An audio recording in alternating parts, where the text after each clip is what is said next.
안희정은 선이 박근혜, 이명박 선이 이 이야기로 지금 집중 포화를 맞았어요. 대세론 후보는 그냥 그런가 보다 하고 떠오른 후보에 더 포커스가 맞춰지는 측면이 있지 않습니까? 그렇다 보니까 이제 이중에 뭐 말실수란 말실수고 의도한 건지 뭐 그건 그 속마음밖에 모르는 것이고요. 이제는 문재인 공격하던 화살들이 새누리당 지지자나 국민의당 지지자들이 안희정에게 지지가 몰리기 시작하니까 오히려 그쪽에서는 이제 생존의 위기를 느끼는 거예요. 일단은 2월 넷째 주 집계를 보면 문재인은 어쨌든 완고하게 그대로 유지되고 있습니다. 32.4%를 유지하고 있고 2위를 달렸던 우리가 염려했던 우려했던 안희정 충남지사가 20.4까지 치고 올라가다가 저는 한 25% 정도 가면 견제가 들어갈 거라고 생각을 했었거든요. 23에서 한 25 정도 사이. 그런데 그게 이제 위협적으로 또는 완고하게 지지층을 유지하기 위한 지지율이 25%라고 보면 적어도 아무리 빠져도 19% 밑으로는 빠지지 않기 때문에 굉장히 유리한 고지를 차지할 거라고 생각을 했었는데 의외로 빨리 협공을 당하고 있습니다. 사실은 당내에서도 위기의식이 있었죠. 혹시 이러다가 뒤집어지는 거 아니냐 경선에서 위기의식에서 견제가 좀 들어갔고 외부에서도 보수층들의 소멸의 기점이 안희정 지사가 너무 치고 올라가면 우리가 말하는 정통 보수층이 거의 소멸 단계에 있는 거 아니냐라는 위기의식 때문에 또 견제가 들어간 거고 그다음에 이제 좌파 측에서 말하는 우리 이재명 시장 같은 경우는 너무 안희정이 올라가면 오히려 진미님이 우려했던 문재인 스탠스와 안희정의 스탠스 때문에 좀 더 정치권이 전반적으로 우측으로 가는 게 아니냐 라는 이런 반동 정신에 이재명 시장이 또 한 3, 4% 치고 올라가는 이런 현상, 기현상이라고 저는 보고요. 사실은 안희정 충남지사가 빠진 만큼 나눠 가졌던 거죠. 그죠? 그리고 그동안에 선택을 보류했던 층이 4% 정도가 유입이 됐어요. 누구누구 유입이 됐냐면 황교안이 빠진 것 플러스 안철수 쪽에 들어간 플러스 이재명 시장한테 들어간 플러스가 보면 종합적으로 아직 선택을 미뤘던 사람들이 5% 정도가 선택해 나섰는데 그 선택권이 이제 안희정한테 가지 않고 다른 견제 심리 때문에 다른 후보들한테 갔다 이렇게 보시면 됩니다. 근데요, 애초에 안희정은 저는 그 찻잔 안에 풍일 거다라는 생각을 했거든요. 사실 안희정의 지지층 안에 반쯤은 문재인 지지층이면서 안희정을 그냥 상징적으로 같이 밀어주는 듯한 뭐 이런 느낌의 사람이 있었을 거고 어차피 1대1로 남게 되는 또는 당내 내부 경선 안에서도 결국 지금에 있는 그 지지율은 거품으로 보일 게 뻔하다라는 생각을 했었어요. 근데 어찌 됐거나 이제 늘 제가 주장하다시피 여당 안에 아직 확실한 대선 주자가 나서는 사람이 없는 입장에서는 문재인 후보의 독주를 막기 위해서 일부러 안희정을 더 밀어주고 키워주고 거기에 대한 이제 오퍼를 더 많이 내는 이런 그 역선택이 있어서 저렇게 지지율이 올라간다라고 저는 주장을 했거든요. 근데 그 주장에 이제 부합할 만한 내용이 안 된 게 뭐냐면 지금 있는 상황에서 안희정이 뜨면 문재인 표를 깎아먹으면서 뜰 줄 알았단 말이야. 근데 문재인은 부동으로 있으면서 황교안 표가 한 5%가 사라져버린 거예요. 그러니까 기존에 그 여론조사를 했을 때 15% 선에 와 있던 황교안의 지지율이 안희정이 20%가 됐다고 나오는 순간 11%로 떨어져 버린 거란 말이지. 그러니까 안희정으로 문재인을 견제하려고 했다가 오히려 황교안 표만 깎아먹은 꼴이 된 거고 그래서 오히려 지금에 있는 바른정당이나 자유당이 안희정에 대해서 너 거짓 스탠스 취하고 있다. 너 보수 아니잖아. 코스프레 하지 마. 이런 식의 반발이 나오기 시작했다는 거예요. 근데 이 보수 코스프레에 대해서는 저도 굉장히 비판적으로 생각하고 또 그쪽에 대해서 별로 이렇게 좋은 모양은 아니다. 오죽하면 이제 그 정도로 할 것 같으면 차라리 안 바른 자유당을 창당해갖고 합당해서 그쪽 가서 출마를 해라. 라고 말할 정도까지 제가 얘기를 했었는데 그럼에도 불구하고 이러한 식의 어떤 그 코스프레가 기존에 그 무당파라든지 보수 쪽에 쏠려있던 층의 표층을 어느 정도 끌고 온 건 사실이 아니냐라는 점을 인정을 해줘야 될 것 같아. 그러니까 낚시를 이렇게 밑밥을 뿌렸는데 상당히 괜찮게 장사는 잘 됐어. 그랬는데도 그 점에 있어서는 어느 정도 인정을 해줘야 될 것 같은데 결국 당내 경선 안에 들어가면 지금 안희정이 하고 있는 포지션은 뭐냐면 집토끼는 이미 문재인 후보 측에 너무 많이 뺏겨버린 상황인 거고 이제 들에 있는 산토끼들은 뭔가 이렇게 끌어당겨 오기에 확실한 포인트가 없다 보니까 좀 관리가 허술한 지키는 사람이 없어 보이는 보수네 집 토끼를 마치 훔치러 간 듯한 토끼 서리를 하러 간 듯한 느낌이 든단 말이에요. 그래서 지금 있는 상황에서 그 안 지사의 지지율이 실제 나중에 이제 사람들이 직접 투표하는 상황에서 지지율로 될 것이냐 이거는 좀 아니라고 판단하는 게 맞다 싶은 거예요. 안희정은 본인 자체가 문재인 호위무사 이렇게 생각했을 수도 있는데 선거 전략이 대선 국면에 들어오면서 저는 바뀌었다고 생각하는 게 뭐냐면 차기를 한번 생각해 보자고요. 차기에는 정치공학적 구도들이 하나가 있는데 만약에 차기를 노리고 덤벼들면요 안희정은 불리해집니다. 이유가 뭐냐면 문재인이잖아요. 후보가. 만약에 문재인 대세론으로 끝까지 간다면 친노잖아요. 문재인 후 또 제2의 문재인으로 또 친노라는 보여줄 그런 거죠? 공격들이 있을 수 있다. 물론 그게 판을 절대로 좌우하는 뭔가가 되지는 않지만 그런 그 판들 때문에 공격을 많이 받지 않습니까 보통은. 그래서 확장성이 떨어질 수 있다. 그래서 어떤 또 반론은 있어요. 영남 PK, TK로 쭉 가다가 그래도 안희정은 충청 아니냐 이런 식의 이제 반론도 있긴 한데 어쨌건 저는 안희정은 엄청나게 지금 본선에서 뛰어보고 싶은 욕심을 저는 이제 부리고 있다라고 저는 봐요. 근데 저는 이제 안희정 비판 예전부터 많이 한 사람으로서 얘기를 해보자면 왜 자꾸 실제 보이는 것을 보려고 하지 않고 자신들이 원하는 프레임을 씌워가지고 보려고 하는지 나는 의문이에요. 무슨 소리냐면 안희정은 처음부터 지금까지 자기 말을 해왔어요. 그걸 편견 없이 들여다보자고. 그렇게 봤을 때 자꾸만 문재인의 호위 무사라는 둥 이런 얘기를 할 필요가 없어요. 이 사람은 다 스스로 밝혔다고. 자기가 말하는 시대 교체가 도대체 무엇인지 대연정 얘기 나왔을 때에도 그게 뭔 소리여 너 지금 협치를 대연정이라고 잘못 말한 거지? 라고 했을 때 뭐 아사무사 이야기를 했지만 정확하게는 사실은 이 사람은 정말 대연정을 하고 싶어하는 사람이에요. 그게 노무현 때 못한 것이다 라고 얘기하는 거기에 대해서 자꾸 내가 아는 친노와 다르네? 라는 프레임으로 너 그럼 친노라고 하지 마로 라고 밀어내는데 그게 아니라고. 나름 그 노무현이라는 하나의 뿌리에서 나온 두 개의 가지로서 이해를 해야 되는데 아니 왜 저런 가지가 나왔디야? 라고 보지 말고 가지가 나온 건 맞다고요. 이 사람이 얘기하고 있는 주장하고 있는 바는 사실은 뭐 지금 이야기하는 뭐 적폐청산 이런 거 아니라잖아. 그리고 뭐 누구를 구속시키고 이런 거 아니라잖아. 그럼 그거 아니고 다 뭔데? 라고 하면 자꾸 상대를 악마화하지 말고 두루두루 하면서 그렇기 때문에 지금까지의 진영 논리와는 다른 방식의 정치를 한다는 의미에서 나는 시대교체라고 이야기를 합니다. 라는 걸로 나름의 자기 일관성이 있어요. 그거를 이해하지 않고서 계속 너는 그래서 그러니까 뭐 자꾸 문재인을 중심으로 문재인에게 득이 되나 해가 되나 이걸 보니까 득됐다 해됐다 하네. 자꾸 이렇게 보면 안 된다고. 그냥 안희정을 중심으로 봤을 때는 자기 일관성이 있고 다만 그것을 어떻게 받아들일 거냐는 다른 문제인 거예요. 그렇게 봤을 때 저는 안희정은요. 그럼 차기를 생각하면 네 까먹는 지금 짓거리 하고 있다. 너 자꾸 그렇게 족보 없이 굴면 민주당 내에서도 팽당할게요 라고 이야기를 하지만 그거는요. 너무 지금의 구조를 영구적인 것으로 보았을 때 가능한 이야기라고 생각을 합니다. 저는 지금 봤을 때 안희정은 민주당의 후보가 될 가능성 거의 없어요. 어쨌든 민주당의 후보는 문재인이 될 가능성이 높죠. 그건 맞아요.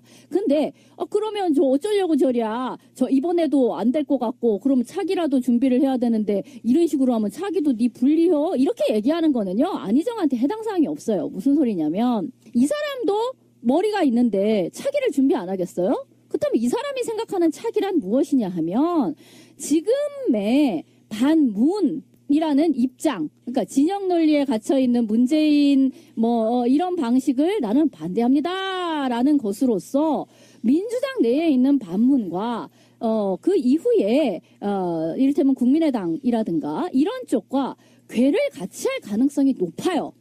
그러니까 무슨 소리냐면 지금 저는 이 다음에 우리가 또 좀 한번 생각을 해봐야 된다고 전 믿는 편인데 문재인이 대통령이 될 가능성은 높다 칩시다. 저는 뭐 그거 그렇게 나쁘지 않다고 생각해요. 어떤 문재인이냐가 중요하다라고 늘 얘기를 했던 것이고 그랬을 때 그렇다면 그 이후에 야권은 어떻게 성립이 될 것인가를 생각을 해야 되는데 제일 나쁜 구도는 이거예요.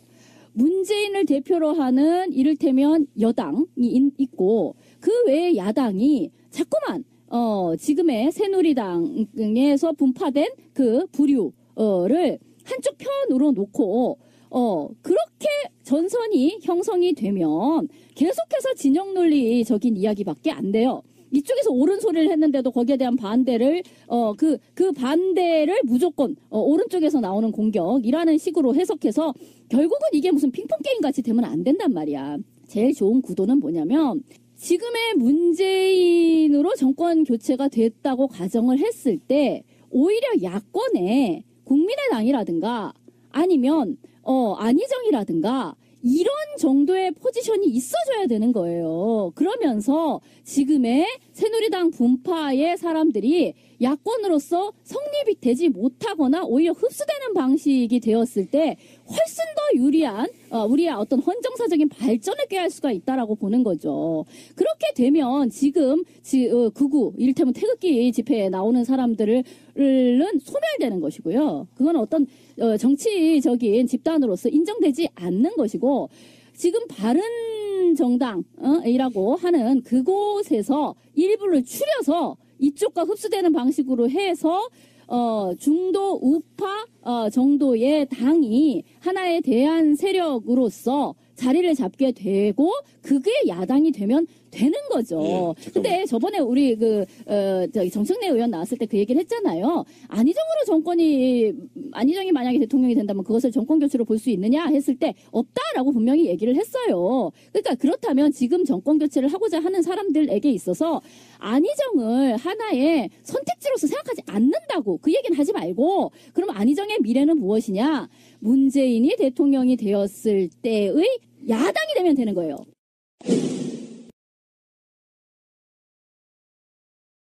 지금 안희정이 과연 그러면 이변을 일으킬 수 있냐가 관건인 거잖아요, 지금.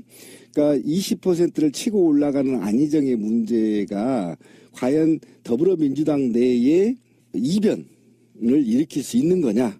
이 문제에서 이제 프레임론에서 좀 접근을 해봐야 되는데요. 안희정이가 갖고 있던 어떻든 지금 스탠스나 공약, 그다음에 미래 국가 개편 구조론이나 이런 것들을 다 감안을 하지 않더라도 프레임 측면에서 한번 분석을 해봐야 돼요. 어떤 측면이냐면 지금 이재명 시장이 2, 3위로 올라와 있을 때 종편들이 하루 종일 이재명 시장을 축켜 올렸었죠.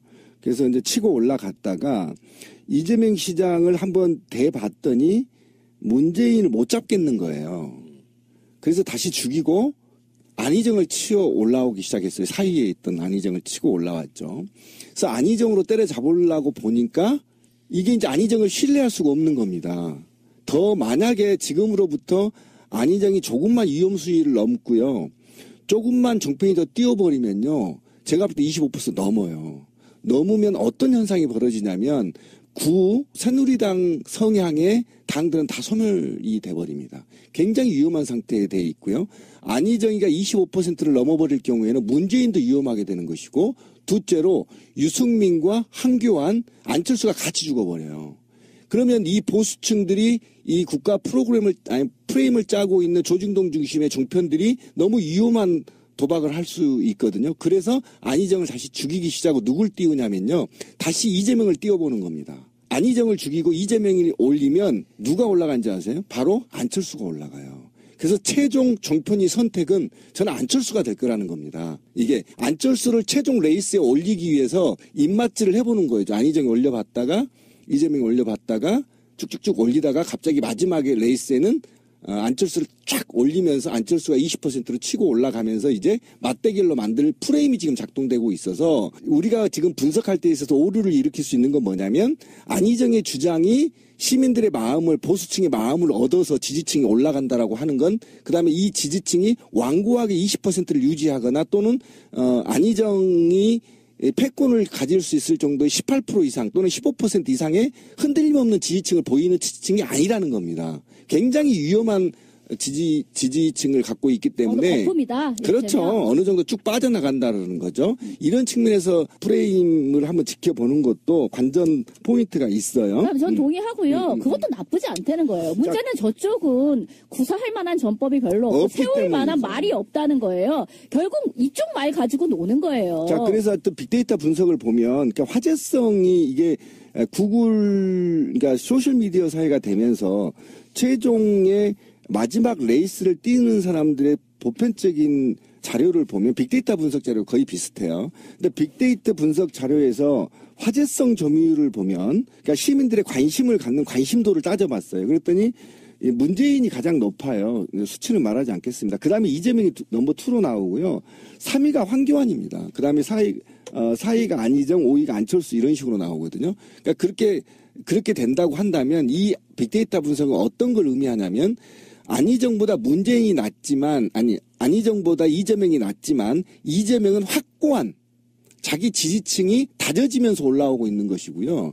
안희정 측은 이슈에 따라 축축축 빠져버릴 수 있는 표들이 있다라는 겁니다. 그리고 문재인이 25% 정도 나오는데 이 점유율 쪽에서 보면 이 정도는 적어도 문재인은 빠지지 않는 프로테지가 25%에서 27% 사이는 절대 빠지지 않을 거다. 그럼 다른 후보가 문재인 후보를 잡으려면 적어도 25% 이상은 올라와야 본선에 한번 게임 해볼 만하다. 이런 수치가 나오는 거죠. 그러면 더불어민주당 내에 3명의 레이스 후보들은 적어도 지금은 문재인을 제외한 나머지는 종편에 의해서 지지도가 빠졌다 올라갔다 계속 반등을 할 가능성이 굉장히 높습니다. 문재인 호위무사냐 아니냐 이런 논란 자체가 왜 생기는 거냐면 의도했건 안 했건 그런 역할을 하고 있기 때문에 그래요. 지금 현재도. 안희정 지지율이 문재인 지지율을 잡아먹지가 않잖아요. 문재인은 지지율이 유지된 상태에서 다른 데서 끌어오고 있잖아요.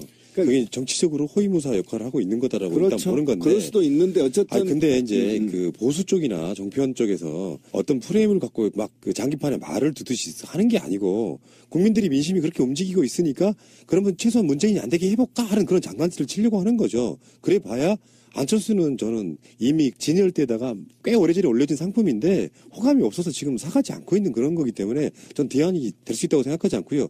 만약에 안희정도 굉장히 오랜 시간 동안 그 상품 진열 때 올려져 있었다라 그러면 이 지지율을 못 올렸을지도 저는 모른다고 물론 생각해요. 맞아요. 안희정은 신상빨을 많이 받고 있는 거예요. 신선하잖아. 지금까지는 못 받고 우리가 저 사람을 잘 모른다는 생각에 뭘 주장하는 거야. 좀 알아보고 싶기도 하고 이런데 사실 그렇게 따지면 안철수는 좀 한김이 빠진 것 같은 그런 느낌은 나죠. 하지만 제가 이제 뭐 여러 가지 토론 프로라든지 이런 거를 쭉 보았을 때 또는 뭐 이 공약 같은 거를 꼼꼼히 들여다 보았을 때 안철수 같은 경우에는요, 지난 그 5년 전에 비해서 현재의 안철수는 좀 다르게 굉장히 많이 콘텐츠를 갖춰나간 측면이 있어요, 진짜로. 그렇기 때문에 지금 언론이나 이런 이미지에 있어서는 좀 저평가된 측면이 있기 때문에 사실 안철수가 뭔가 언론의 조명을 받게 된다라고 하면 그 콘텐츠가 많이 채워져 있음 같은 것이 매력으로 또 다시 부상할 수도 있어요. 너무 그거는 다 제껴놓고 생각하지 않았어요. 알겠습니다. 더불어민주당이 지금 현재 사실상 결승이기 때문에 사상 최초죠. 사실은 완전 국민 경선은 처음이잖아. 우리 역사상 처음이에요? 네, 그러니까 오. 그렇다 보니까 여기에 70만 명이 지금 돌파했고요. 방송을 오늘은 85만까지 들어왔다고 하더라고요. 그러니까 지금 현재 등록된 숫자만 해가지고요. 며칠 있으면 100만 돌파할 것 같아요. 하루에 7만 명이 등록을 하고 있죠. 이게 어마어마한 흥행이 되고 있는 거예요. 지금 시스템이 못 받쳐주고는 그런 분위기. 그러니까 아까 안희정과 이재명 시장이 문재인의 호위무사가 아니고요. 저는 이제 평가를 바꾸기로 했어요. 더불어민주당 흥행에 도움을 주고 있다. 이렇게 보시면 돼요. 그러니까 여러 가지 평가가 가능하지. 결과만 놓고 봤을 때 그렇다는 거예요. 그러니까 어쨌든 역사상에 이렇게까지 야당의 수권 가능한 정당이 이렇게 인기를 누려본 것이 언제만이냐.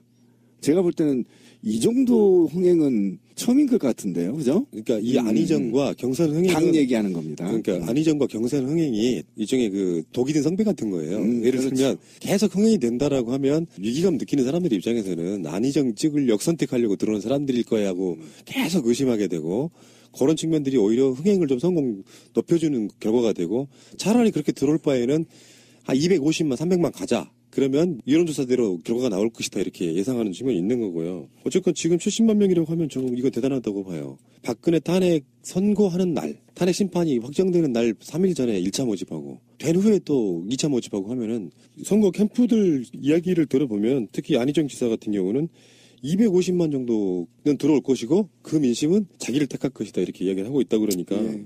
그러니까 당에 있는 전반적인 흐름도 하루에 7만 명이 들어오고 1차 탄핵 전후로 2차까지 모집을 한다고 하니까 최소 250만에서 300만 정도를 얘기를 하고 있는데 지금 가장 큰 문제는 매일 아침에 ARS 해킹 때문에 많은 등록이 지금 저해되고 있다는 거 아닙니까?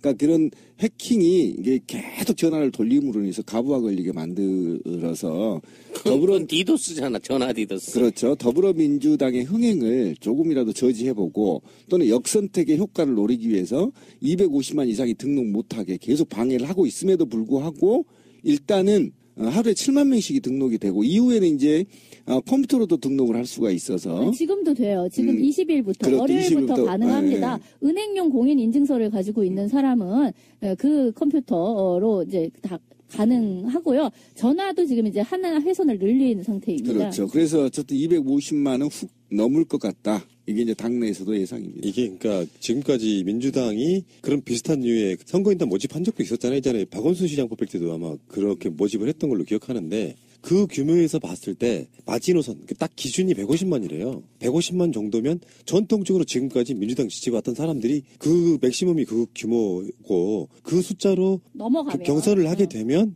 압도적으로 문재인 후보가 유리할 수 있고요.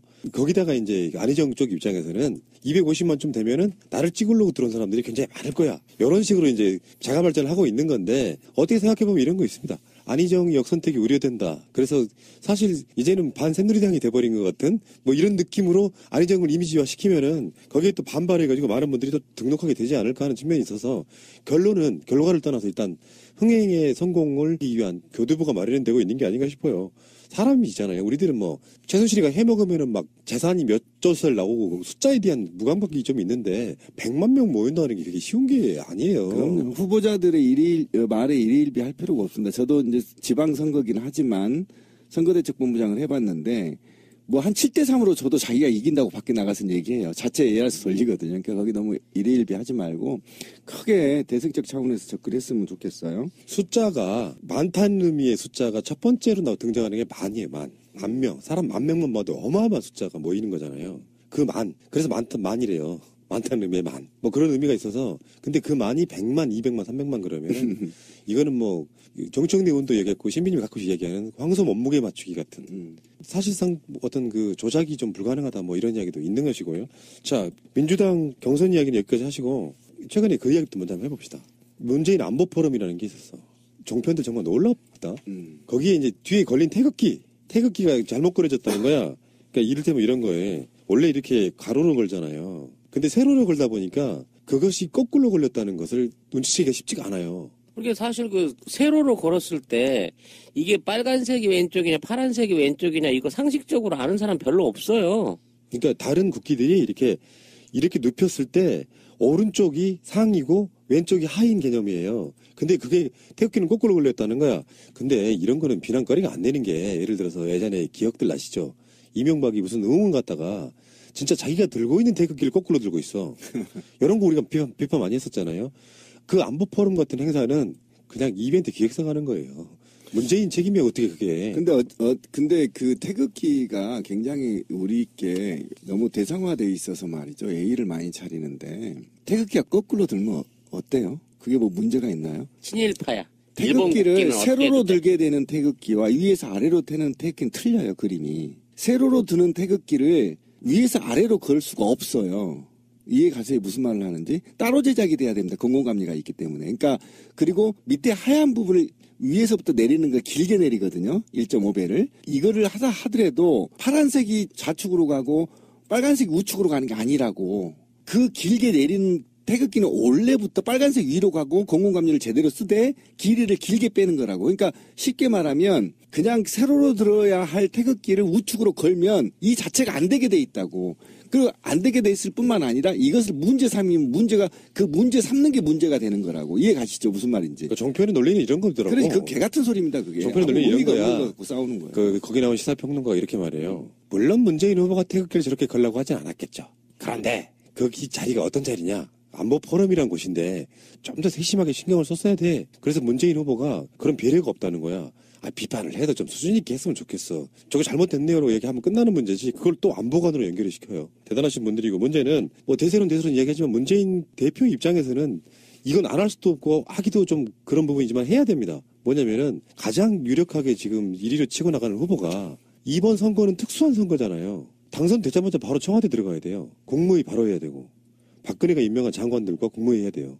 그러면 장관들 문제는 청문회에서 통과되냐 안 되냐의 문제가 있고 굉장히 많은 논란들이 있잖아요. 그래서 사실 우리나라 정권들이 보통 장관 임명할 때 차관급까지는 실무자 위주고 장관급들은 정치인들 많이 꺾거나 이런 방식이잖아요. 그래서 지금 현재 문재인은 그 차관급을 물색하고 있다는 보도가 나오고 있는데 이를테면 이제 대세론 후보만이 누릴 수 있는 혜택 같은 거죠. 나머지 후보들이야 그 정도의 신경을 쓸 여력이 없는 거예요. 지금 문재인 후보 같은 경우는 차관급 물색해서 뭐 그 에이스 공무원들 리스트 만든다 이런 이야기도 나오고요. 그래서 지금 현재는 고도가 안 돼서 그렇지 그 관과 이런 데서 문재인 후보 캠프에 줄 서는 공무원들이 있다. 그러니까 대세론이라는 게 그렇게 무서운 거예요. 그거 좋잖아요. 미리 이렇게 신청자를 다수로 받아놓으면 그 사람들이 더 열심히 활동하지 않을까? 문재인 후보가 돼야지 자기한테 떨어질 만한 그게 있으니까.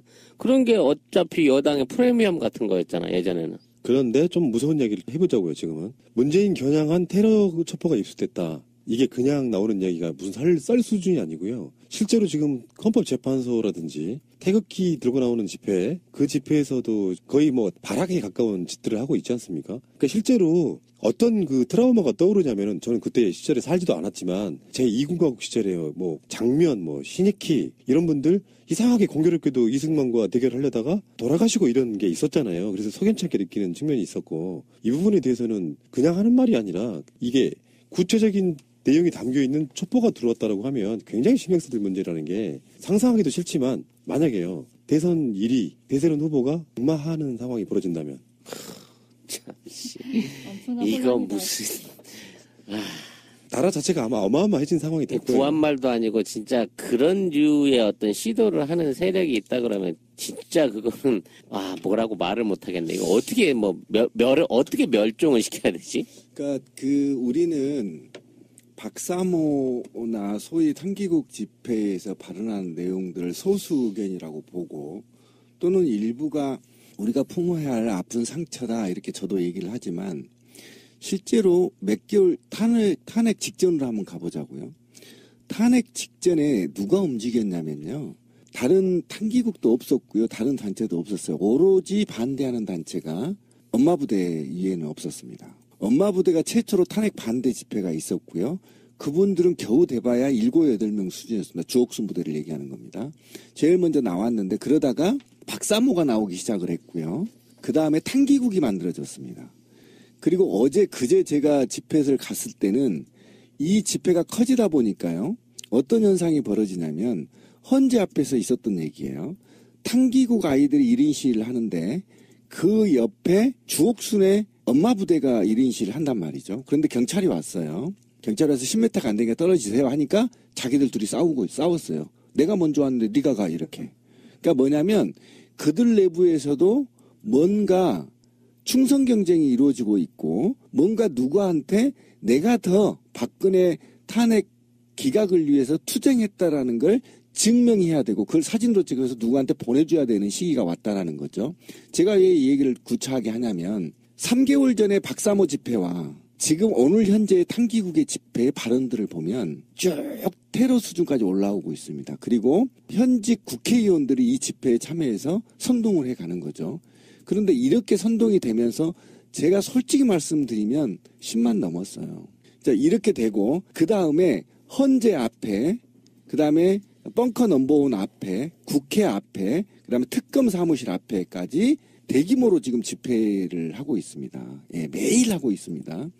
그리고 이분들의 발언을 보면 3개월 전과 지금은 한 200배 정도 굉장히 전투적이었다. 이게 뭐냐면 지금 박근혜가 계속 고집을 피고 있고 그다음에 JTBC 태블릿 PC가 조작된 PC라고 저희들이 거짓말을 선동하고 있고 그다음에 이것들은 모두 다 야권의 문재인을 대통령으로 만들기 위해서 조작된 사건이다. 그리고 박근혜는 잘못이 없고 최순실 친구 하나 잘못 사게 가지고 대통령을 직을 내놓을 만큼 잘못한 게 없는데 저것들이 북한과 내통하면서 박근혜의 애국적인 시민을 몰아내려고 하고 영웅적인 박근혜 대통령을 음해하고 모략한다. 이렇게 내부적인 소통이 오고 가서 이게 결국은 어떤 현상이 그들한테 벌어지고 있냐면 집단 극화 현상이 지금 가속화되고 있어요.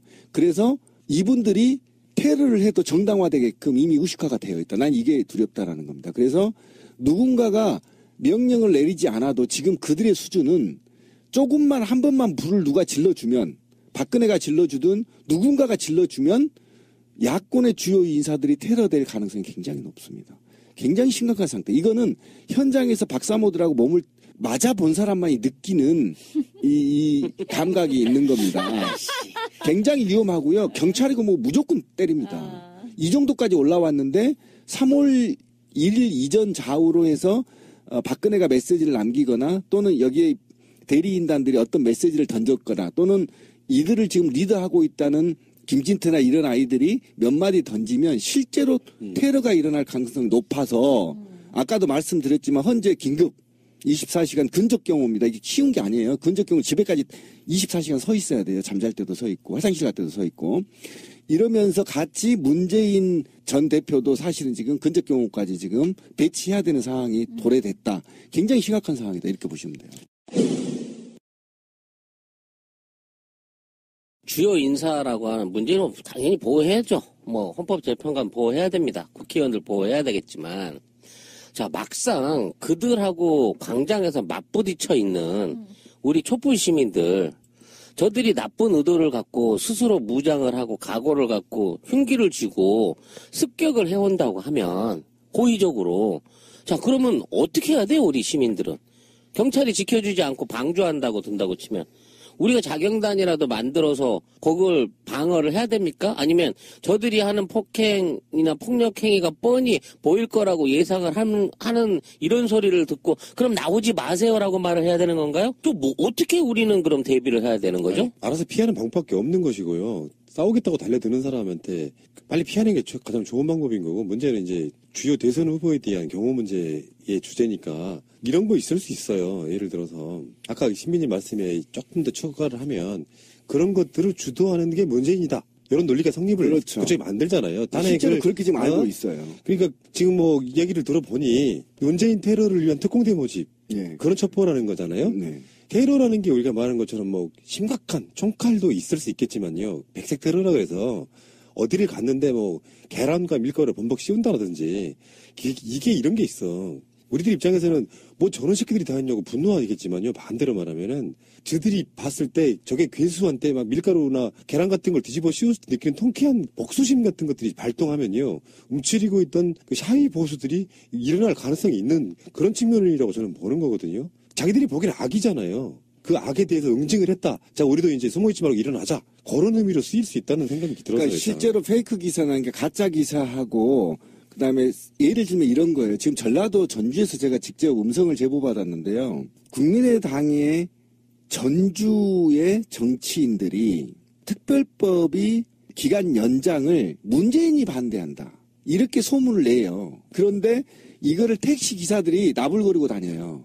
그러면 전주에서는요. 문재인이 지가 대통령이 되려고 특별법 기간을 연장 안 한다 이렇게 얘기를 하고 있는 겁니다. 그러면 그게 처음에는 긴 얘기 하고 있네. 문재인이 왜 그걸 반대해? 라고 얘기하겠지만 자꾸 들으면 맞아요. 전주에서는 그게 사실이 돼버리는 거예요. 문재인이 저거 나쁜 놈이네. 이렇게 돼버리는 겁니다. 마찬가지로 지금 탄기국 집회를 가면 이 모든 것은 오로지 문재인을 대통령으로 만들기 위한 저 북한 세력, 종북 세력들이 날조한 허위사실이라고 주장한단 말이에요. 그래서 그 허위사실의 근원을 뽑아야 된다고 얘기한단 말이에요. 그리고 지금 특공대를 모집하고 있는 겁니다. 그럼 이 특공대를 모집했으면 예전에 한강다리에서 떼어내리라고 하든가 뭐 이런 얘기들이 있잖아요. 이게 그들만의 세계에서 외부에 정보가 차단된 상태에서 정보가 공유되면 집단 극화 현상이 일어나고 집단 극화 현상에서 오히려 자기가 더 아까 제가 말했던 것처럼 내가 그 1인 시위 자리마저도 서로 자기들끼리 싸우는 것처럼 서로 내가 더 박근혜에 충성할 거야 라고 충성 경쟁이 시작되면 어떤 현상이 벌어질지 몰라요. 저는 지금 사실은 밀가리 던지거나 계란 던진 거 상상을 전 넘어서 이미 더 이상의 일을 저지를 수 있는 상태까지 도달했다. 그러니까 예를 들어 드린 거고요. 그거는 모르지. 뭘 어떻게 할지 모르는데 이미지화 시키긴 좋아요. 그렇죠. 밀가루 먹고 계란 먹고 하는 게. 옛날 촛불 집회를 했던 노선들을 얘네들이 스스로 자기들 집회를 통해 가지고 이렇게 한번 뭐라 그래야 되지? 그 우리의 역사적인 길을 그들의 발로 더럽히는 행위를 할 거라는 생각이 드니까 더 열이 받고 화가 나는 거예요. 그리고 그거를 온갖 영상과 자료를 통해서 기사를 써대겠지. 촛불보다 더 횃불보다 더 큰 움직임을 우리가 보였다. 우리가 이런 집회를 했다라는 걸 보일 거 아니야. 그래서 저렇게 독단적인 저런 걸 치러놓고 저들이 저걸로 일종의 선동 정치를 하는 꼴을 어떻게 깨트려줘야 될지 우리들도 한번 대책에 대해서 거기에 대한 평가에 대해서 생각을 해볼 필요가 있다는 거죠. 근데 그 부분은 제가 답이 하나 있어요. 답은 딱 하나밖에 없어. 냅둬 그렇게 살게. 아니 그걸 어떻게 할 거예요. 그러니까 신비님은 이제 그게 10만 명 넘었다고 이제 말씀을 하시는데요. 그 인구가 우리나라에 몇 %나 됩니까? 다 모아서 10만이라 그러면 저는 그게 자랑스러운 숫자는 아니라고 생각하고 어느 사회에나 또라이는 있습니다. 10만 명 정도. 그 부분에 대해서는 한번 휩쓸고 지나가고 이상한 짓거리하고 시민들 폭행하고 하는 게 결코 그들의 세력이 유리할 게 없다. 결론적으로 말해서 어쩌면 박근혜 하나가 이 사람들에게 주었던 영향력 중에는 정말 우리나라 보수로 가는 세력들이 저렇게 나쁘고 찌질하고 못났다는 것을 반증하는, 그래서 오히려 향후에 수십 년 동안 그들이 집권하지 못하게 만드는 모든 걸로 작용할 것이라고 일단은 봐요. 크게 보면. 예, 맞아요. 맞긴 한데 구체적 지금 문자들이 돼 있기 때문에 아까 찌라시님이 그 얘기를 했잖아요. 정치권이 좀 나서야 되는. 이 정치권이 나서면 진짜 파국으로 갑니다. 정치권들은 조용하고요. 지금 본연의 업무를 하는 놈이 해야 돼요. 검찰 새끼들 뭐 하는 겁니까? 경찰 뭐 하는 거죠? 지금 테러 청년 암살 살수단을 모집하는데 이거에 대해서 정황을 잡았으면 인지를 했으면 검찰 경찰이 움직이고 또는 이게 지금 관변단체가 움직이기 때문에 감사원도 움직일 수 있거든요.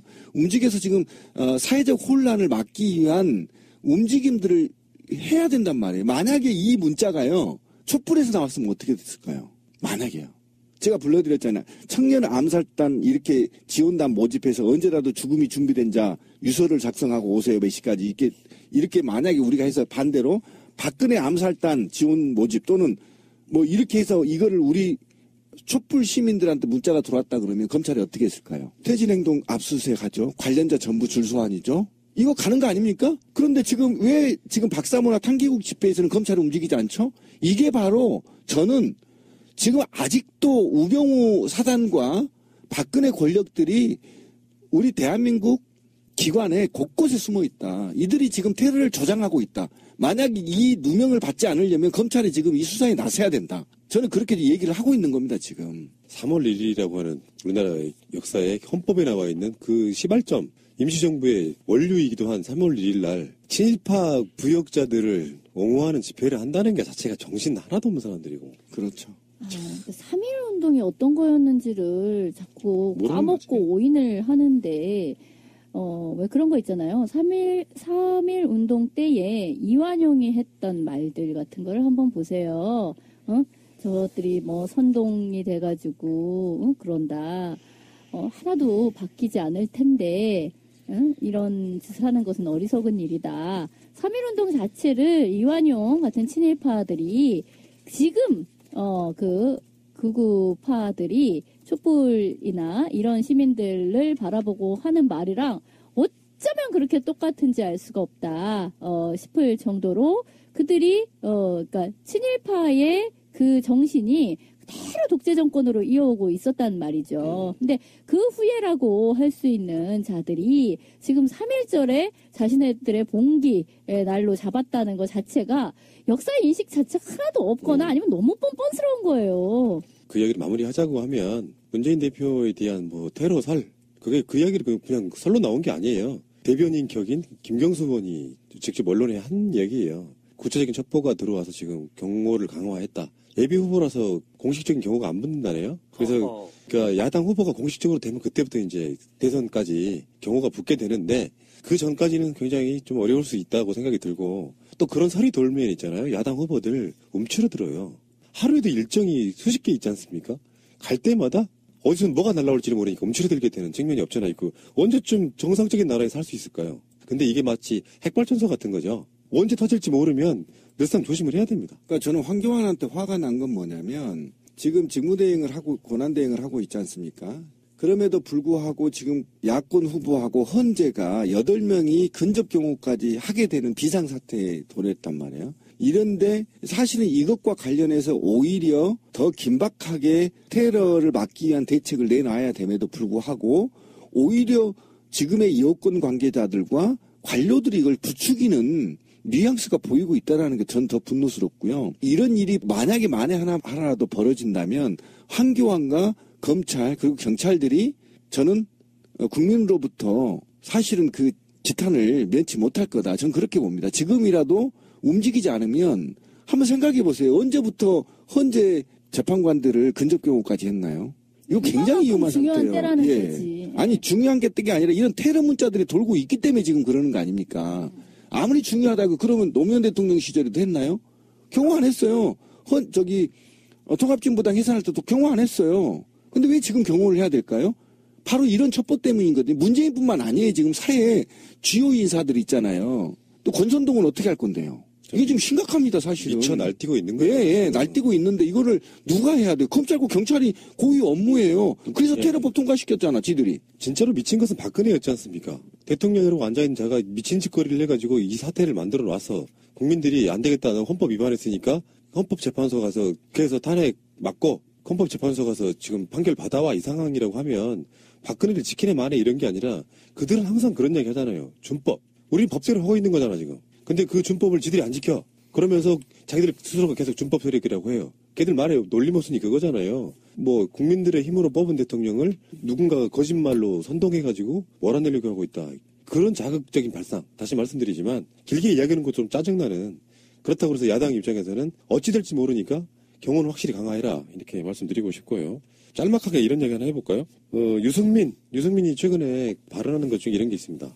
3년 안에 최저임금을 10,000원으로 올리겠다.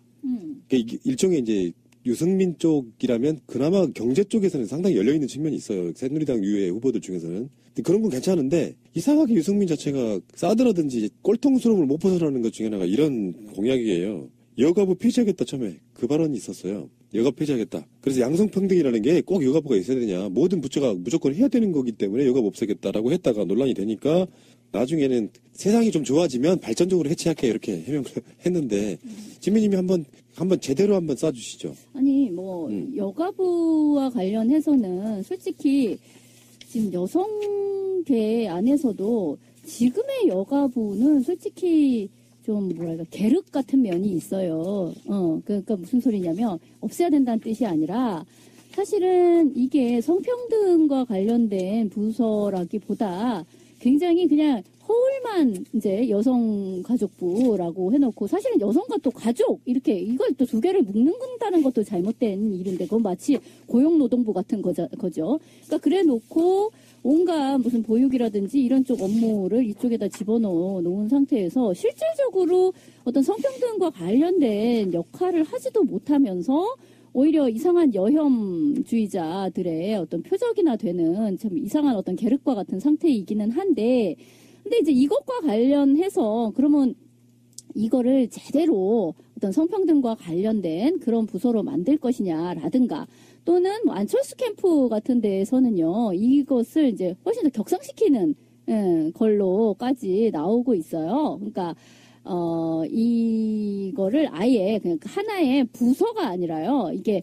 그러니까 그걸 부총리 산하의 것으로 만들어서 굉장히 격상시키는 거기까지의 얘기가 되기도 해요. 근데 유승민이 지금 이렇게 그때 토론에서 이렇게 나와가지고 한 거를 보면 나중에 뭐 이거는 뭐 발전적으로 뭐 해체시킨다 이런 식으로 부연을 붙였지만 실제 그날의 발언의 모습을 보면 그런 게 아니었어요. 뭐냐면 굉장히 아주 하찮은 거에 대한 질문을 받았다는 틀어 그거는 뭐 그냥 없앤다 이런 식으로 얘기를 하면서 그 뭐 여성들도 뭐 가히 좋아하지 않습니다. 뭐 이제 이런 식으로 이제 얘기를 한 거에 어떤 내용보다 태도에 대한 것 때문에 이제 보고 있던 많은 이제 여성주의자들이 좀 분개를 한 것이고요. 굉장히 생각 없이 말했구나. 약간 이게 좀 가짠타는 식으로 이제 얘기가 된 게 좀 있었고 거기에다 사실은 이제 유승민이 얘기하는 것 중에 꽤 괜찮은 것들도 많아요.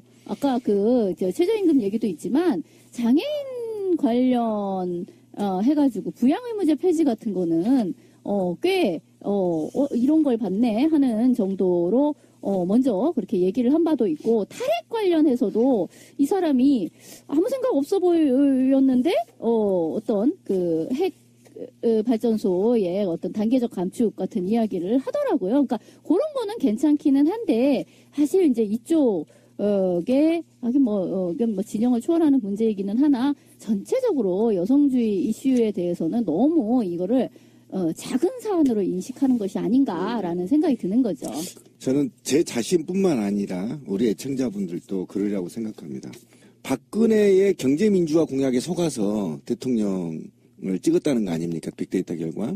저는 유승민 할아버지가 와도 이 새끼들은 모두 다 거짓말쟁이다. 남경필 전 믿지 않습니다. 내놓은 정책 믿지 않습니다. 왜?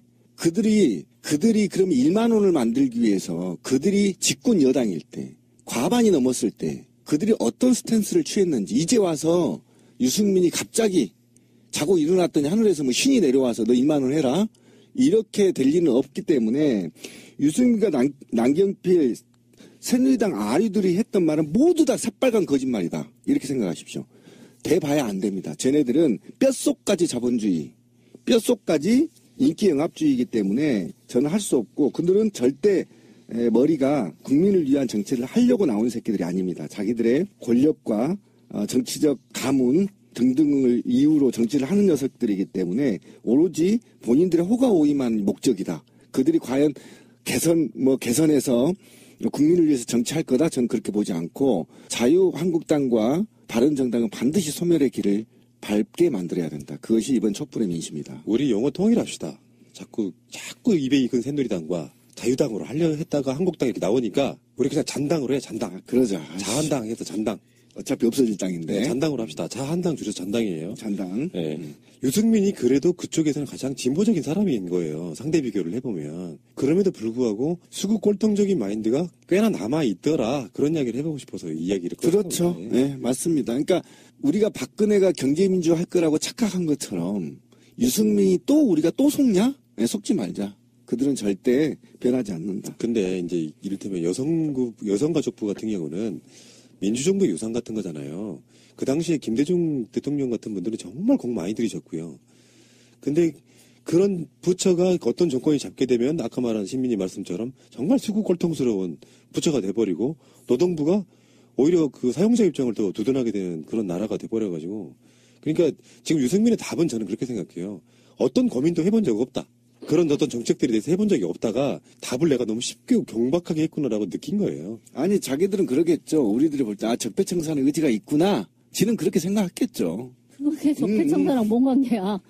아니 그 박근혜 씨 예전에는요 이게 여성가족부가 아니었어요. 여성부였었어요.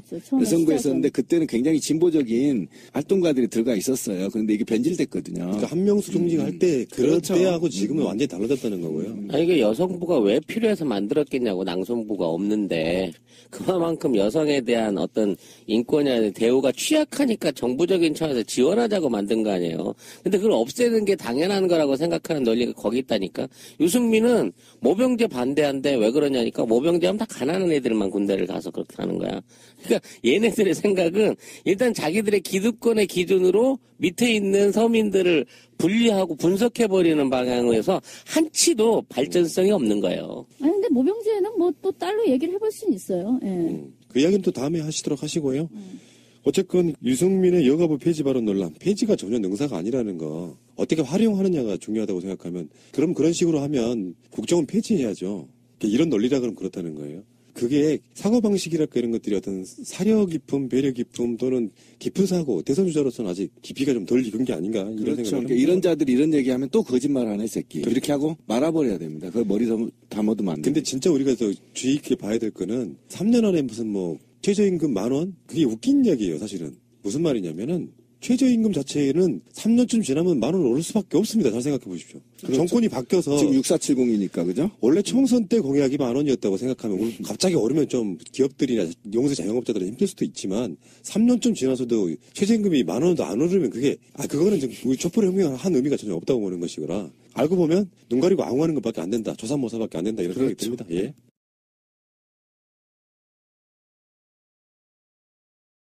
안희정은 선이 박근혜, 이명박 선이 이 이야기로 지금 집중 포화를 맞았어요. 대세론 후보는 그냥 그런가 보다 하고 떠오른 후보에 더 포커스가 맞춰지는 측면이 있지 않습니까? 그렇다 보니까 이제 이중에 뭐 말실수란 말실수가 의도한 건지 뭐 그거는 그 속마음밖에 모르는 것이고요.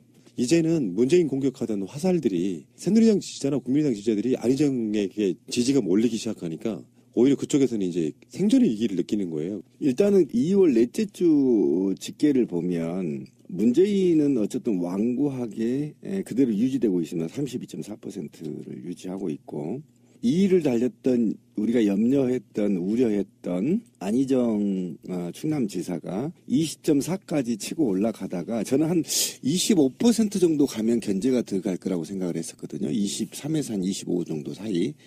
그런데 그게 이제 위협적으로 또는 완고하게 지지층을 유지하기 위한 지지율이 25%라고 보면 적어도 아무리 빠져도 19% 밑으로는 빠지지 않기 때문에 굉장히 유리한 고지를 차지할 거라고 생각을 했었는데 의외로 빨리 협공을 당하고 있습니다. 사실은 당내에서도 위기의식이 있었죠. 혹시 이러다가 뒤집어지는 거 아니냐 경선에서 위기의식에서 견제가 좀 들어갔고 외부에서도 보수층들의 소멸의 기점이 안희정 지사가 너무 치고 올라가면 우리가 말하는 정통 보수층이 거의 소멸 단계에 있는 거 아니냐라는 위기의식 때문에 또 견제가 들어간 거고 그다음에 이제 좌파 측에서 말하는 우리 이재명 시장 같은 경우는 너무 안희정이 올라가면 오히려 진미님이 우려했던 문재인 스탠스와 안희정의 스탠스 때문에 좀 더 정치권이 전반적으로 우측으로 가는 게 아니냐 라는 이런 반동 정신에 이재명 시장이 또 한 3, 4% 치고 올라가는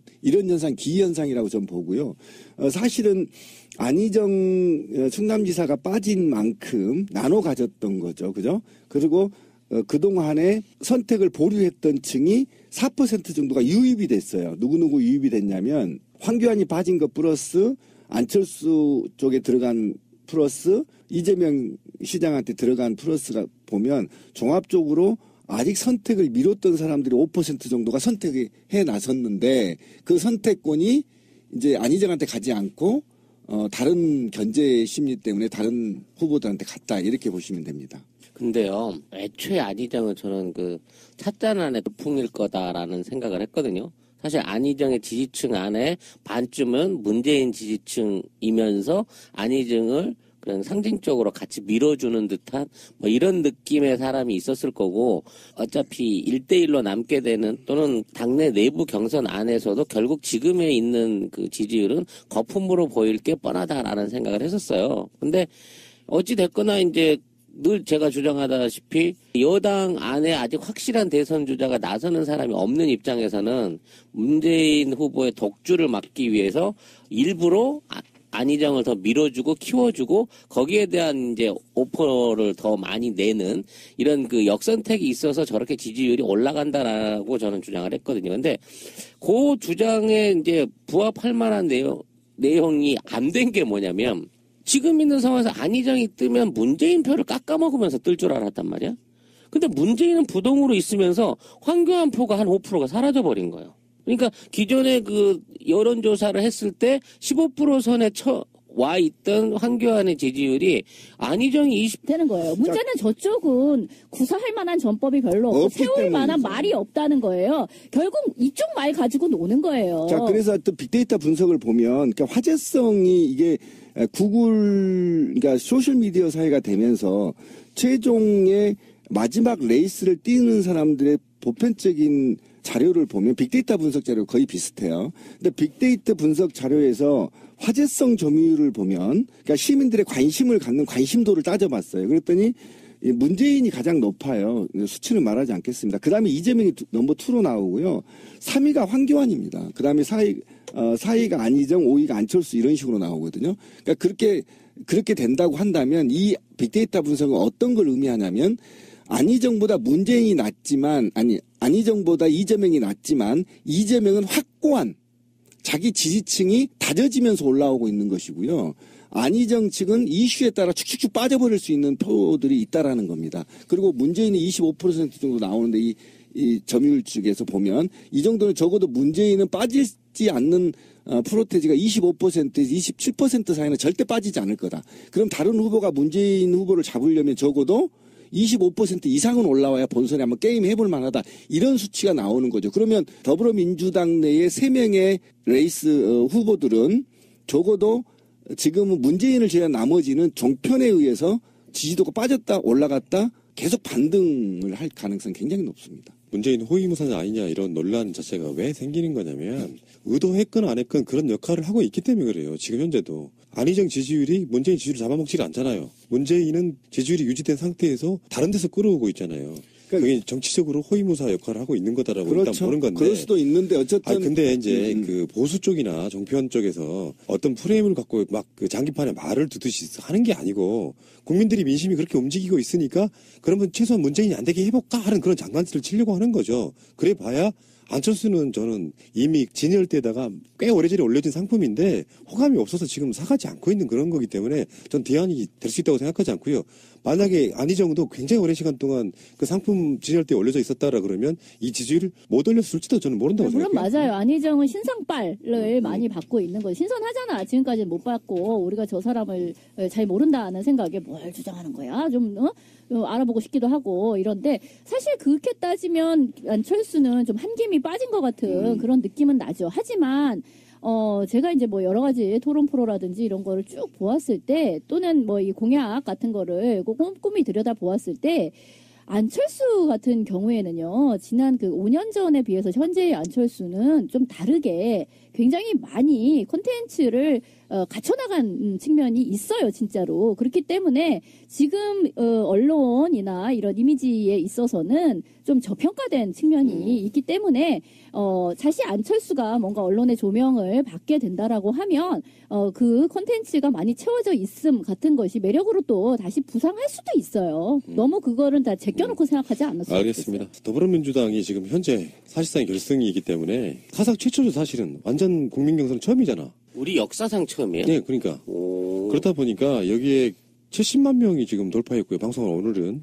85만까지 들어왔다고 하더라고요. 그러니까 지금 현재 등록된 숫자만 해가지고요. 며칠 있으면 100만 돌파할 것 같아요. 하루에 7만 명이 등록을 하고 있죠. 이게 어마어마한 흥행이 되고 있는 거예요. 지금 시스템이 못 받쳐주고는 그런 분위기. 그러니까 아까 안희정과 이재명 시장이 이라는 하나의 뿌리에서 나온 두 개의 가지로서 이해를 해야 되는데 아니 왜 저런 가지가 나왔디야? 라고 보지 말고 가지가 나온 건 맞다고요. 이 사람이 얘기하고 있는 그 주장하고 있는 바는 사실은 뭐 지금 이야기하는 뭐 적폐청산 이런 거 아니라잖아. 그리고 뭐 누구를 구속시키고 이런 거 아니라잖아. 그럼 그거 아니고 다 뭔데? 라고 하면 자꾸 상대를 악마화하지 말고 두루두루 하면서 그렇기 때문에 지금까지의 진영 논리와는 다른 방식의 정치를 한다는 의미에서 나는 시대교체라고 이야기를 합니다.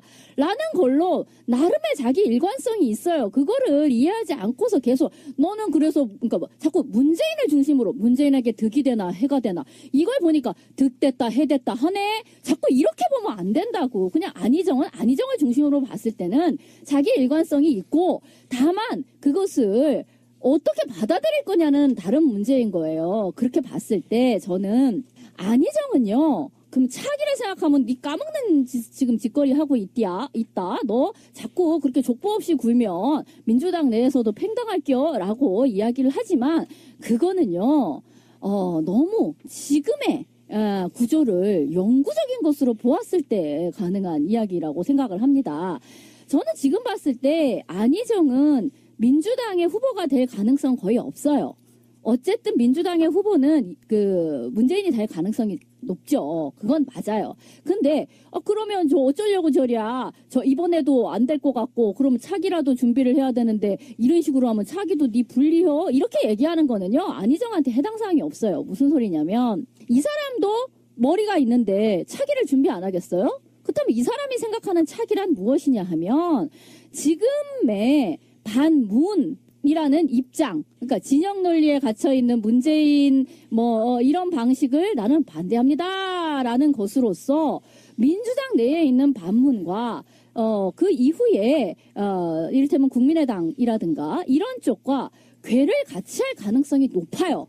그러니까 무슨 소리냐면 지금 저는 이 다음에 우리가 또 좀 한번 생각을 해봐야 된다고 전 믿는 편인데 문재인이 대통령이 될 가능성은 높다 칩시다. 저는 뭐 그거 그렇게 나쁘지 않다고 생각해요. 어떤 문재인이냐가 중요하다라고 늘 얘기를 했던 것이고 그랬을 때 그렇다면 그 이후에 야권은 어떻게 성립이 될 것인가를 생각을 해야 되는데 제일 나쁜 구도는 이거예요. 문재인을 대표로 하는 이를테면 여당이 있고 그 외에 야당이 자꾸만 지금의 새누리당에서 분파된 그 부류를 한쪽 편으로 놓고 그렇게 전선이 형성이 되면 계속해서 진영 논리적인 이야기밖에 안 돼요. 이쪽에서 옳은 소리를 했는데도 거기에 대한 반대를 그 반대를 무조건 오른쪽에서 나오는 공격이라는 식으로 해석해서 결국은 이게 무슨 핑퐁 게임 같이 되면 안 된단 말이야. 제일 좋은 구도는 뭐냐면 지금의 문재인으로 정권 교체가 됐다고 가정을 했을 때 오히려 야권에 국민의당이라든가 아니면 안희정이라든가 이런 정도의 포지션이 있어줘야 되는 거예요. 그러면서 지금의 새누리당 분파의 사람들이 야권으로서 성립이 되지 못하거나 오히려 흡수되는 방식이 되었을 때 훨씬 더 유리한 우리의 어떤 헌정사적인 발전을 꾀할 수가 있다라고 보는 거죠. 그렇게 되면 지금 10%가 됐다고 나오는 순간 11%로 떨어져 버린 거란 말이지. 그러니까 안희정으로 문재인을 견제하려고 했다가 오히려 황교안 표만 깎아먹은 꼴이 된 거고 그래서 오히려 지금에 있는 바른정당이나 자유당이 안희정에 대해서 너 거짓 스탠스 취하고 있다. 너 보수 아니잖아. 코스프레 하지 마. 이런 식의 반발이 나오기 시작했다는 거예요. 근데 이 보수 코스프레에 대해서는 저도 굉장히 비판적으로 생각하고 또 그쪽에 대해서 별로 이렇게 좋은 모양은 아니다. 오죽하면 이제 그 정도로 할 것 같으면 차라리 안 바른 자유당을 창당해갖고 합당해서 그쪽 가서 출마를 해라라고 말할 정도까지 제가 얘기를 했었는데 그럼에도 불구하고 이러한 식의 어떤 그 코스프레가 기존의 그 무당파라든지 보수 쪽에 쏠려있던 층의 표층을 어느 정도 끌고 온 건 사실이 아니냐라는 점을 인정을 해줘야 될 것 같아. 그러니까 낚시를 이렇게 밑밥을 뿌렸는데 상당히 괜찮게 장사는 잘 됐어. 그랬는데도 그 점에 있어서는 어느 정도 인정을 해줘야 될 것 같은데 결국 당내 경선 안에 들어가면 지금 안희정이 하고 있는 포지션은 뭐냐면 집토끼는 이미 문재인 후보 측에 너무 많이 뺏겨버린 상황인 거고 이제 들에 있는 산토끼들은 뭔가 이렇게 끌어당겨 오기에 확실한 포인트가 없다 보니까 좀 관리가 허술한 지키는 사람이 없어 보이는 보수네 집 토끼를 마치 훔치러 간 듯한 토끼 서리를 하러 간 듯한 느낌이 든단 말이에요. 그래서 지금 있는 상황에서 그 안 지사의 지지율이 실제 나중에 이제 사람들이 직접 투표하는 상황에서 지지율로 될 것이냐 이거는 좀 아니라고 판단하는 게 맞다 싶은 거예요. 안희정은 본인 자체가 문재인 호위무사 이렇게 생각했을 수도 있는데 선거 전략이 대선 국면에 들어오면서 저는 바뀌었다고 생각하는 게 뭐냐면 차기를 한번 생각해 보자고요. 차기에는 정치공학적 구도들이 하나가 있는데 만약에 차기를 노리고 덤벼들면요 안희정은 불리해집니다. 이유가 뭐냐면 문재인이잖아요. 후보가. 만약에 문재인 대세론으로 끝까지 간다면 친노잖아요. 문재인 후 또 제2의 문재인으로 보여줄 수 친노라는 있다는 그런 거죠. 공격들이 있을 수 있다. 물론 그게 판을 절대로 좌우하는 뭔가가 되지는 않지만 그런 그 판들 때문에 공격을 많이 받지 않습니까 보통은. 그래서 확장성이 떨어질 수 있다. 그래서 어떤 또 반론은 있어요. 영남 PK, TK로 쭉 가다가 그래도 안희정은 충청 아니냐 이런 식의 이제 반론도 있긴 한데 어쨌건 저는 안희정은 엄청나게 지금 본선에서 뛰어보고 싶은 욕심을 저는 이제 부리고 있다라고 저는 봐요. 근데 저는 이제 안희정 비판 예전부터 많이 한 사람으로서 얘기를 해보자면 왜 자꾸 실제 보이는 것을 보려고 하지 않고 자신들이 원하는 프레임을 씌워가지고 보려고 하는지 나는 의문이에요. 무슨 소리냐면 안희정은 처음부터 지금까지 자기 말을 해왔어요. 그걸 편견 없이 들여다보자고. 그렇게 봤을 때 자꾸만 문재인의 호의 무사라는 둥 이런 얘기를 할 필요가 없어요. 이 사람은 다 스스로 밝혔다고. 자기가 말하는 시대 교체가 도대체 무엇인지 대연정 얘기 나왔을 때에도 그게 뭔 소리여 너 지금 협치를 대연정이라고 잘못 말한 거지? 라고 했을 때 뭐 아사무사 이야기를 했지만 정확하게는 사실은 이 사람은 정말 대연정을 하고 싶어하는 사람이에요.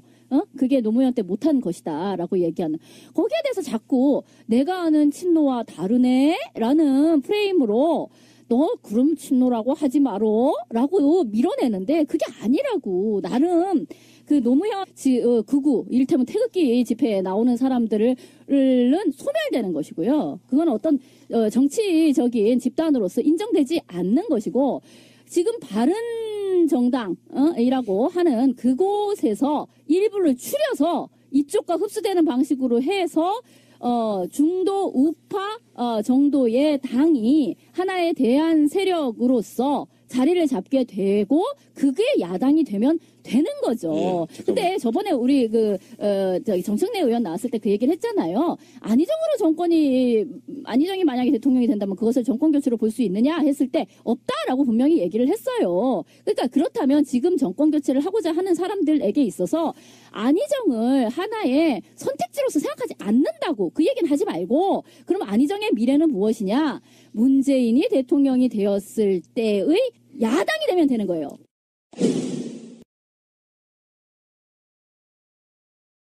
지금 안희정이 과연 그러면 이변을 일으킬 수 있냐가 관건인 거잖아요, 지금. 그러니까 20%를 치고 올라가는 안희정의 문제가 과연 더불어민주당 내에 이변을 일으킬 수 있는 거냐. 이 문제에서 이제 프레임론에서 좀 접근을 해봐야 되는데요. 안희정이가 갖고 있던 어떻든 지금 스탠스나 공약, 그다음에 미래 국가 개편 구조론이나 이런 것들을 다 감안을 하지 않더라도 프레임 측면에서 한번 분석을 해봐야 돼요. 어떤 측면이냐면 지금 이재명 시장이 2, 3위로 올라와 있을 때 종편들이 하루 종일 이재명 시장을 축켜 올렸었죠. 그래서 이제 치고 올라갔다가 이재명 시장을 한번 대봤더니 문재인을 못 잡겠는 거예요. 그래서 다시 죽이고 안희정을 치어 올라오기 시작했어요. 사이에 있던 안희정을 치고 올라왔죠. 그래서 안희정으로 때려잡으려고 보니까 이게 이제 안희정을 신뢰할 수가 없는 겁니다. 더 만약에 지금으로부터 안희정이 조금만 위험수위를 넘고요. 조금만 정편이 더 뛰어버리면요. 제가 볼 때 25% 넘어요. 넘으면 어떤 현상이 벌어지냐면 새누리당 성향의 당들은 다 소멸이 돼버립니다. 굉장히 위험한 상태에 돼 있고요.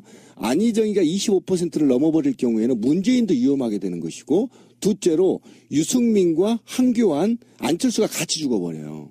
그러면 이 보수층들이 이 국가 프레임을 짜고 있는 조중동 중심의 종편들이 너무 위험한 도박을 할 수 있거든요. 그래서 안희정을 다시 죽이기 시작하고 누굴 띄우냐면요.